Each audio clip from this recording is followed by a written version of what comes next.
Welcome to Ace online my dear friends. AMVA AMVI APPSC ఈ పోస్టులకు prepare అవుతున్నటువంటి విద్యార్థులారా, సో జనరల్ యాప్టిట్యూడ్ లేదా మెంటల్ ఎబిలిటీ ఎలా ప్రిపేర్ అవ్వాలి దాని గురించి మనం కొద్దిగా డీప్గా డిస్కస్ చేసుకుందాం.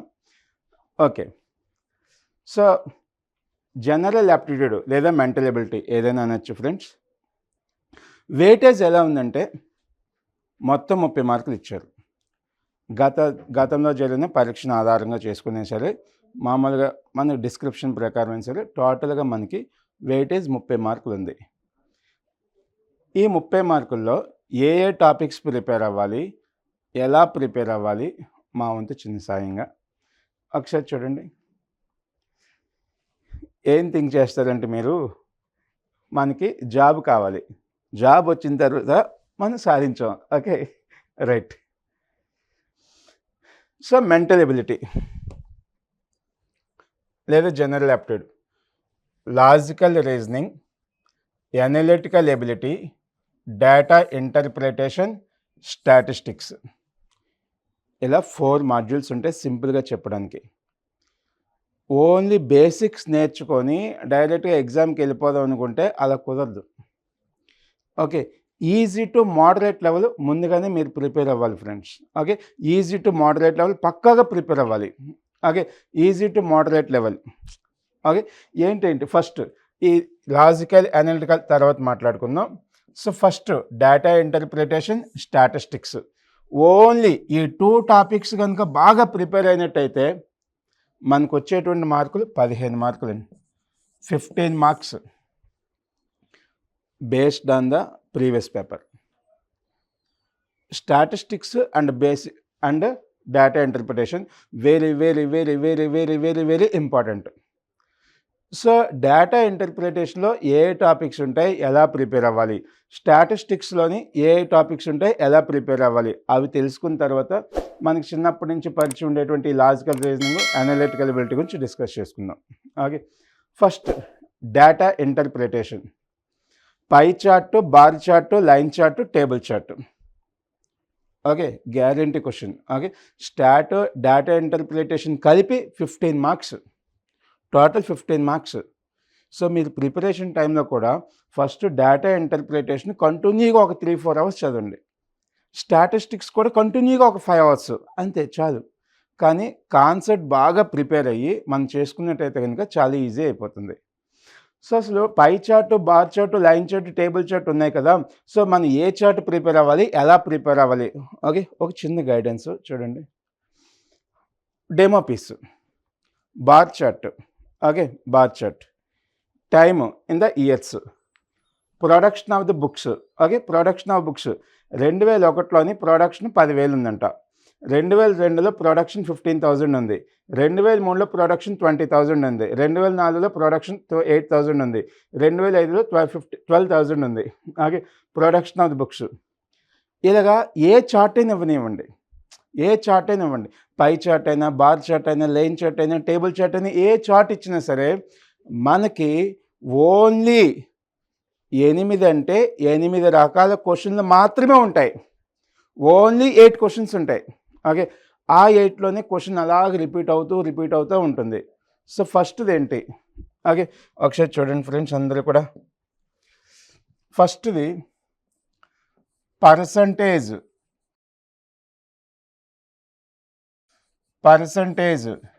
ఇంక్రీజ్ నైతో డిక్రీజ్, పర్సంటేజ్ ఇంక్రీజ్ నైతో డిక్రీజ్. ఓకే, ఈ 2 క్వశ్చన్లు ఉంటాయి. అయితే పర్సంటేజ్ ఇంక్రీజ్ లేదా పర్సంటేజ్ డిక్రీజ్ అని చెప్పి.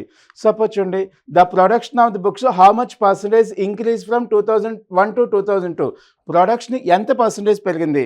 ఓకే, ప్రొడక్షన్ ఎంత పర్సంటేజ్ పెరిగింది అంటే 10 నుంచి 15 ఎంత పెరిగింది, 5,000.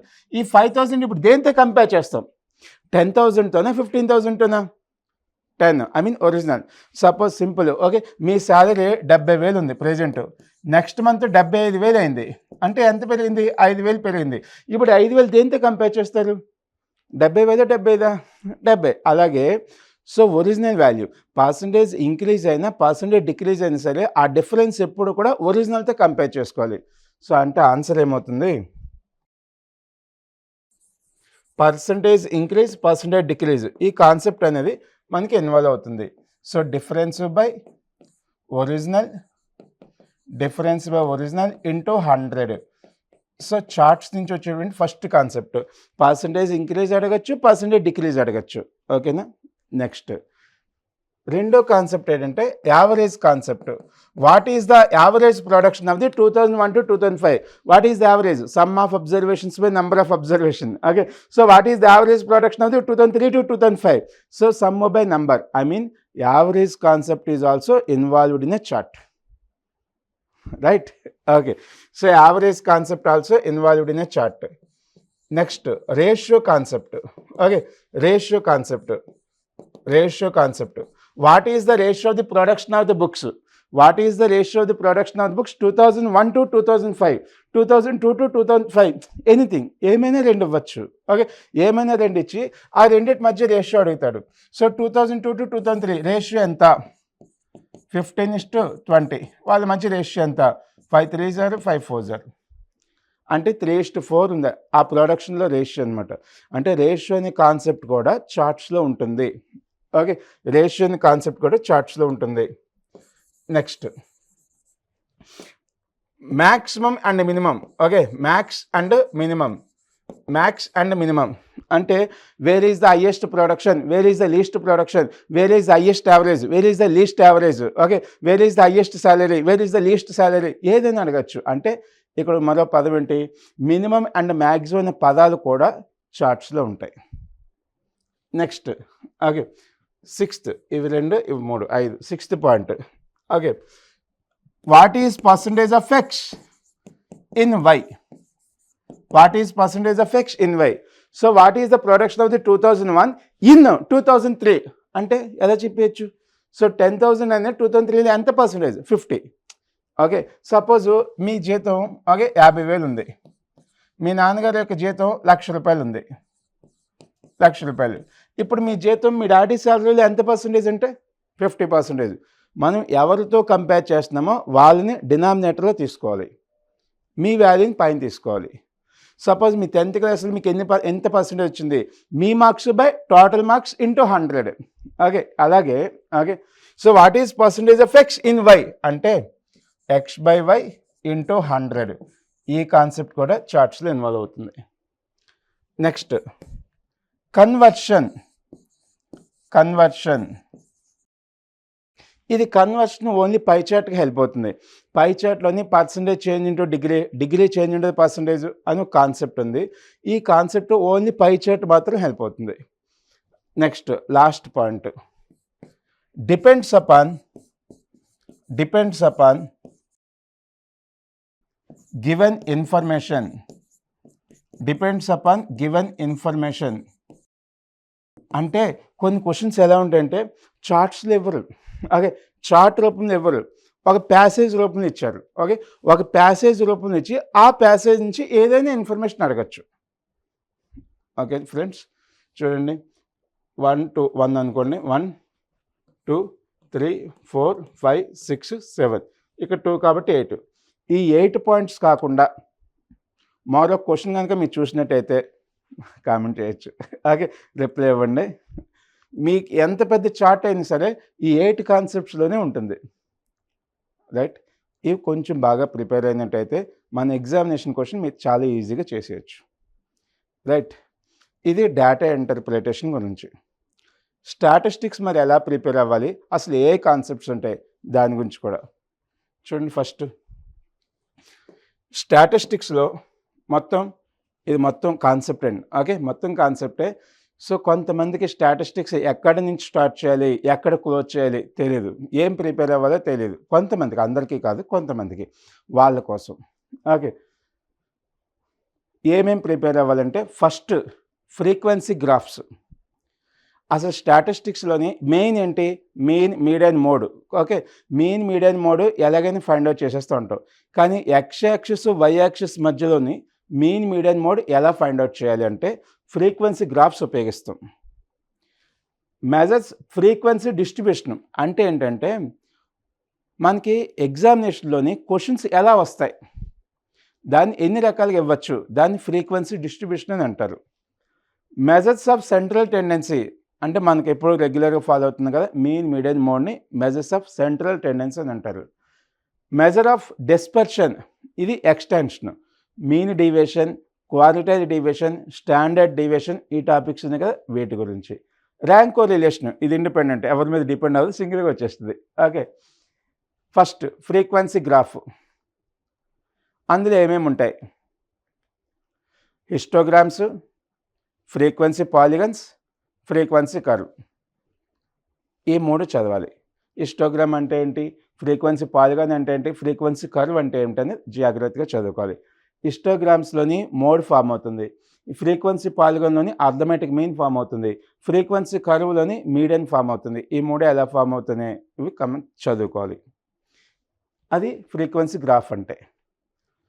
ఫ్రీక్వెన్సీ డిస్ట్రిబ్యూషన్ అంటే ఏంటంటే, అది ఫ్రీక్వెన్సీని ఎలా డిస్ట్రిబ్యూట్ చేశారు, 3 రకాలుగా డిస్ట్రిబ్యూట్ చేశారు. Ungrouped data, unimodal data, grouped data. Ungrouped data అంటే ఏమిటి? అన్గ్రూప్డ్ డేటా అంటే ర్యాండమ్గా కొన్ని నెంబర్స్ ఇచ్చేస్తారు. ఓకే, ర్యాండమ్గా కొన్ని నెంబర్స్ ఇచ్చేస్తారు, దాని నుంచి మీన్ కట్టండి, మీడియన్ కట్టండి, మోడ్ కట్టండి, mean deviation, quarter deviation, standard deviation ఇలా అన్నీ అడగచ్చు. అన్గ్రూప్డ్ డేటా అంటే జస్ట్ ర్యాండమ్గా నెంబర్స్ ఇచ్చేశారు, దాని నుంచి అడుగుతారు.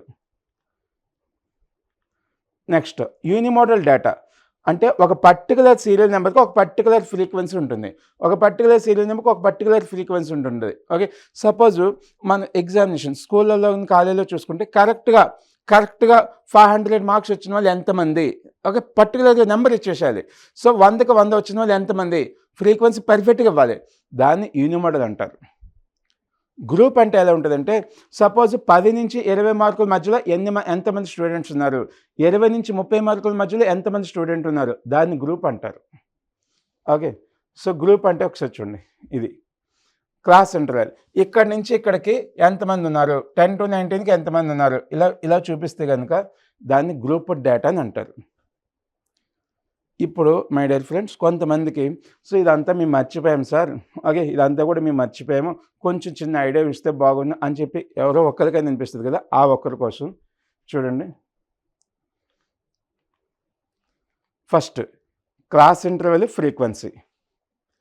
మనం గ్రూప్ డేటాలో ఫైండ్ చేసేటప్పుడు ఫ్రీక్వెన్సీ అంటే ఏమిటి, మిడ్ వాల్యూస్ అంటే ఏమిటి, క్లాస్ ఇంటర్వెల్ అంటే ఏమిటి, ఇవన్నీ మనకు కావాలన్నమాట. ఓకే, ఒకసారి ఫస్ట్ నుంచి చూడండి. వీటిని ఈ ఎడం పక్క ఉన్నాయి కదా, ఈ ఎడం పక్క ఉన్న వాటిని అన్నిటిని కూడా లోవర్ లిమిట్ అని అంటారు. లోవర్ లిమిట్ అవధి. ఓకే, మన వైపు సపోజ్ ఇది మనకు పొలం ఉంది, ఓకే ఒక సైట్ ఉంది, మన వైపు ఉంటుంది కదా, మనది ఇది కదా, ఇటువైపు ఉండేటువంటి లిమిట్ ఏంటి, అటువైపు ఉండేటువంటి లిమిట్ ఏంటి అని చెప్పి. అలాగే వీటిని లోవర్ లిమిట్, గుర్తుపెట్టుకుంటే లిమిట్, ఇవి upper limit. Okay, upper limit 20 నుంచి 30 నీ జీతం నువ్వు జాబ్ జాయిన్ అయ్యేటప్పుడు 50,000 ఉంది, అది నీ లిమిట్ స్టార్టింగ్ది. రిటైర్ అయ్యేటప్పటికి ఎంత ఉంది, 1 కోటి రూపాయలు ఉంటుంది, అది హైయెస్ట్. ఓకే, హైయెస్ట్ ఉంటుంది కూడా. సో లోవర్ లిమిట్, వీటిని అప్పర్ లిమిట్ అని అంటారు. ఇలా ఫ్రీక్వెన్సీస్ అన్నీ ఇచ్చున్నారు. ఓకే, ఒకసారి చూడండి. ఫస్ట్ ఎల్సిఎఫ్ అంటే లెస్ దాన్ క్యూములేటివ్ ఫ్రీక్వెన్సీ. అంటే ఈ ఫ్రీక్వెన్సీ మొత్తాన్ని కూడా పైనుంచి అసెండింగ్ ఆర్డర్లో కలుపుకుంటూ రావడాన్ని లెస్ దాన్ క్యూములేటివ్ ఫ్రీక్వెన్సీ అంటారు. ఫస్ట్ ఫ్రీక్వెన్సీ ఏంటి, 3. ఈ 3 + 5 8, 8 + 10 18, 18 + 4 22, 22 + 6 28, 28 + 8 36. దీన్ని లెస్ దాన్ క్యూములేటివ్ ఫ్రీక్వెన్సీ అని అంటారు. గ్రేటర్ దాన్ క్యూములేటివ్ ఫ్రీక్వెన్సీ అంటే ఈ మొత్తం ఫ్రీక్వెన్సీని ఫస్ట్ యాడ్ చేసేస్తాం, ఫస్ట్ ఆ కలిపిన దాన్ని ఇక్కడ తీసుకోవాలి, 36. ఈ 36లోంచి ఈ 3 తీసేయండి, 33. ఈ 33 నుంచి 5 తీసేయండి, 28. ఈ 28 నుంచి 10 తీసేయండి, 18. So next 14, next 8. నాకు డౌట్ ఉంది, కింద నుంచి కలిపోండి. ఓకే, ఫస్ట్ 8 రాస్తారు, 8 + 6 14, 14 + 14 ఇలా కింద నుంచి చేసుకుంటే అదే ఆన్సర్. ఓకే, మిడ్ వాల్యూస్ అంటే ఏంటంటే ఈ క్లాస్ ఇంటర్వెల్ ఉంది కదా 0 and 9, దీని యావరేజ్ తీసుకుంటే కనుక 0.9/2, దీన్ని యావరేజ్ తీసుకుంటే దాన్ని మిడ్ వాల్యూస్ అని అంటారు.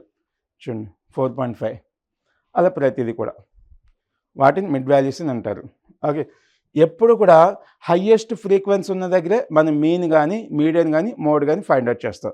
హైయెస్ట్ ఫ్రీక్వెన్సీ ఉన్న దగ్గర అంటే ఇక్కడ ఇప్పుడు సెలెక్ట్ చేసుకుంటూ ఉంటాం హైయెస్ట్ ఫ్రీక్వెన్సీ దగ్గర. ఓకే. సో ఇప్పుడు తర్వాత లిమిట్ అయిపోయింది కదా, బౌండరీ అంటే హద్దులు. ఓకే, బౌండరీ అంటే హద్దులు.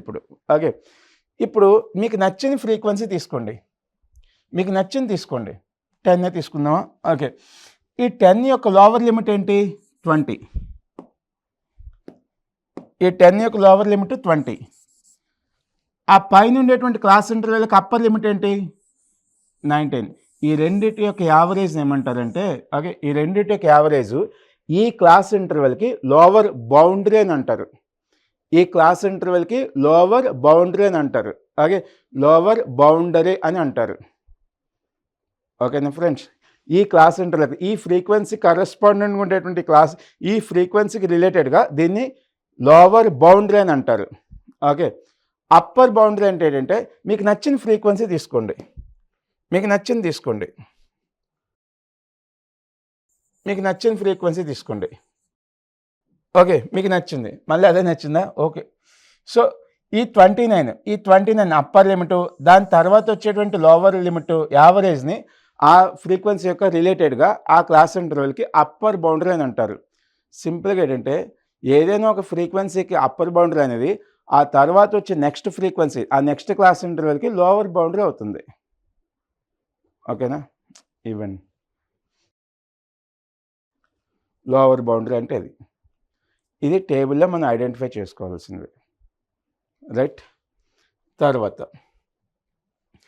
మెజర్స్ ఆఫ్ సెంట్రల్ టెండెన్సీ అంటే మీన్, మీడియన్, మోడ్, ఈ 3 ఫైండ్ అవుట్ చేయాలి. మనం చదువుకునే ఆర్డర్ చెప్తున్నాను. Okay, measures of dispersion, range, mean deviation, standard deviation, quartile deviation.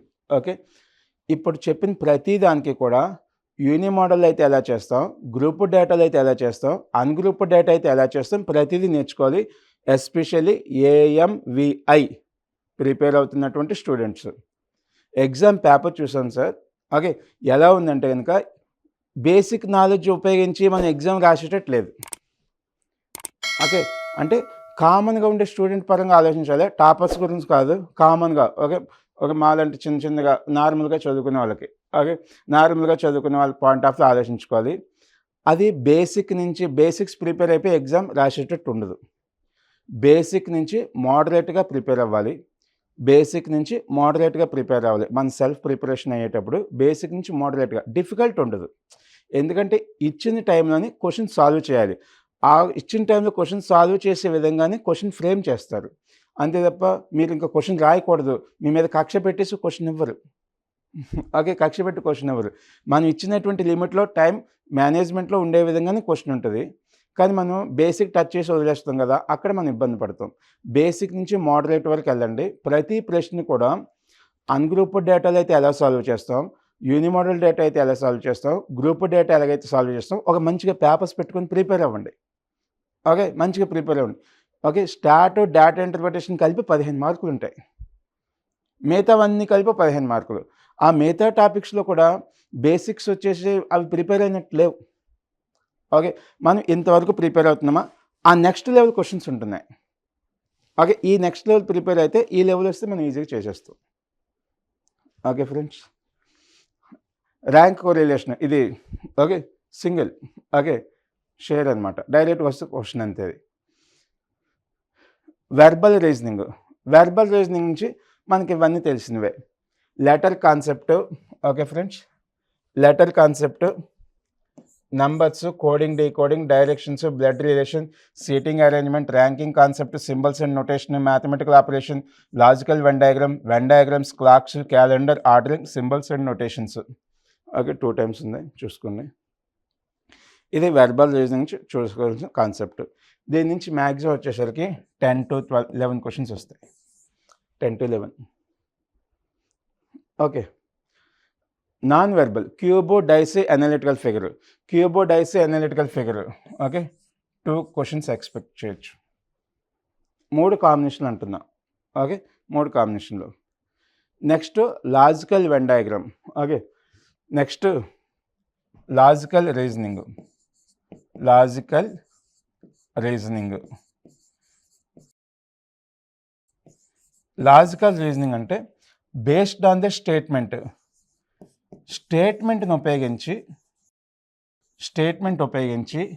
Argument, స్టేట్మెంట్ని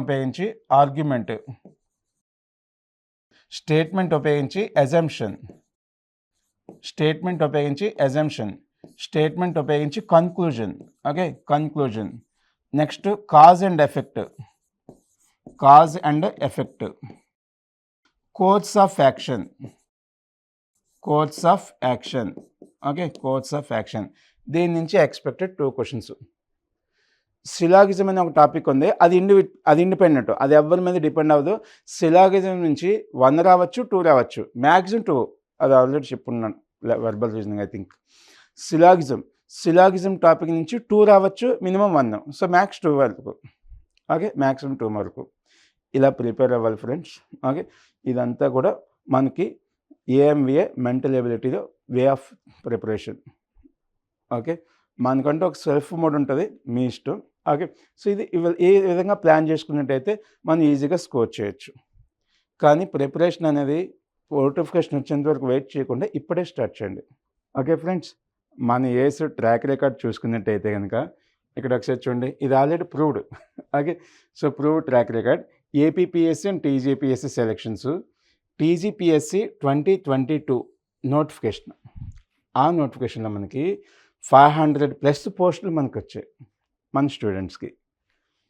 so ఏడబ్ల్యూ 2017లో 103 వచ్చాయి. ఓకే, ఏబిపిఎస్సి ఏఈ 2021 నోటిఫికేషన్, ఆ ఇయర్ ఎగ్జామ్ కాదు. సో 49. సో ఇక్కడ ఏపీపీఎస్సి ఏడబ్ల్యూ చూసుకున్నట్టయితే 200+, టీఎస్పీసీ ఏడబ్ల్యూ చూసుకున్నట్టయితే 267. ఓకే, సో ఇలా 336. ఇవన్నీ కూడా మన ఏఎస్ ఆర్గనైజేషన్ నుంచి చాలా ఎక్కువ పోస్టులు వచ్చాయి, already proved record. Okay students, next వీళ్ళందరూ మన students. Top selections state service commission. Okay, మనకి అందరికీ తెలిసిందే, కొత్త వాళ్ళు. ఓకే, ఇప్పుడిప్పుడే తెలుసుకుంటున్న వాళ్ళు. ఏఎస్ అకాడమీ 30 years నుంచి ఈ ఆర్గనైజేషన్, మన ఆర్గనైజేషన్ అనేది ఏపీపీఎస్సీ స్టేట్ సర్వీస్ కమిషన్కి ప్రొవైడ్ చేస్తుంది సర్వీస్. మన ఈ 30 years నుంచి చాలామంది ఉద్యోగస్తులుగా అయ్యారు. ఓకే, వీళ్ళందరూ కూడా మన టాపర్స్, మన ర్యాంకర్స్, మన ఎంప్లాయీస్. ఓకే, సో ఇక్కడ TGPSC 2022 500+. Okay, at a time 500+ పోస్టులు వచ్చాయి, 500+. నెక్స్ట్, సో మనకి క్లాస్ రూమ్ కోచింగ్, ఈ ఏఎంవిఏ వీటి గురించి తెలుసుకున్నట్టయితే కనుక క్లాస్ రూమ్ కోచింగ్ మన అబిట్స్లోని online classes. Okay, new batches ఎప్పటి నుంచి స్టార్ట్ అవుతున్నాయి? 23rd April 2026 నుంచి స్టార్ట్ అవుతున్నాయి new batches. So APPSC AW civil and mechanical. Next, so APPSC AMVI assistant motor vehicle inspector, mechanical and automobile, class room coaching and online coaching and అబిట్స్లోనే మళ్ళీ ఇది కూడా 23వ తారీఖు నుంచి ఏప్రిల్. అలాగే ఏఎంవిఐ కూడా. సో ఇది క్లాస్ రూమ్ కోచింగ్. కొంతమందికి క్లాస్ రూమ్ కోచింగ్ అవైలబిలిటీ లేకపోతే కనుక ప్రీ రికార్డెడ్ క్లాసెస్, అంటే ఆల్రెడీ రికార్డ్ చేసి ఉన్న క్లాసెస్ని మనం సబ్స్క్రిప్షన్లా తీసుకోవచ్చు. 3 months, 6 months, 12 months ఇలా సబ్స్క్రిప్షన్ తీసుకోవచ్చు APPSC AMVI. Okay, present examination కొరకు. సో ఇలా సబ్స్క్రిప్షన్ కూడా మీరు తీసుకోవచ్చు. తర్వాత ఆన్లైన్ టెస్ట్, ఈ ఎగ్జామినేషన్ సంబంధించి ఆన్లైన్ టెస్ట్ మొత్తం civil, mechanical, electrical total number of టెస్టులు 40 ఉంటాయి. సబ్జెక్ట్ వైజ్ టెస్టులు 33 ఉంటాయి. Full length mark test 7 APPSC ఏడబ్ల్యూకి సంబంధించి. Next, APPSC AW self paced program pre recorded courses subscriptions available on for civil AW 3 months, 6, 12, 18, 24 months civil and electrical. Okay, ఇవి pre రికార్డెడ్కి సంబంధించి available. Next, కొంతమందికి okay ఈ pre recorded కాదు, next class room కాదు, online కాదు, కొంతమందికి చాలా long postal coaching అడుగుతారు. ఈ పోస్టల్ కోచింగ్ గాను మీరు మన ఏఎస్ అకాడమీని సంప్రదించినట్టయితే కనుక ఫుల్ డీటెయిల్స్ ఉంటాయి. Postal coaching okay friends. Okay. మన సంస్థ 30 ఏళ్ల నుంచి అందిస్తున్నటువంటి ఈ స్టేట్ సర్వీస్ కమిషన్‌ని ఉపయోగించుకోవాలని కోరుకుంటున్నాం.